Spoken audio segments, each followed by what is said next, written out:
கிரேக்க நாட்டு பழைய ஊர்கள், அகழ்வாய்வில் கிடைக்கப்பெற்ற ஊர்கள், அன்று அந்த ஊர் எப்படி இருந்தது, இன்று அந்த ஊர் எப்படி இருக்குது என்றெல்லாம் சொல்லப்படுகிறது. முதல் தட்டில், அதாவது கீழ்த்தட்டில் நிறைய சிலைகள் தலைகளின்றி காணப்படுது.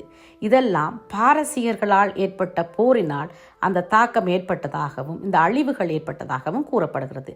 இந்த அக்ரோபோலை சுற்றி இருக்கிற நகரம் முழுவதுமே அழிவுக்கு உட்படுத்தப்பட்டிருக்குது. அந்த அழிவுக்கு காரணம் பாரசீகர்கள் அங்கு வந்து செய்த போர் என்று கூறப்படுகிறது. இன்னும் ஆழமாக ஆய்ந்தால் அது எதற்காக என்று அறிய முடியும்.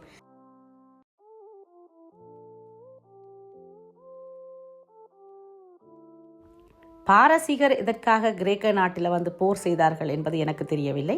உங்கள் யாராவதுக்கு தெரிந்தால் எனக்கு அதை அறிய தாருங்கோ. ஆனால் இதில் இன்னொரு மனக்கவலை என்றால், ஒரு நாட்டவன் முன்னேறி தன்னுடைய நாட்டை அழகுபடுத்தி சீரமைத்து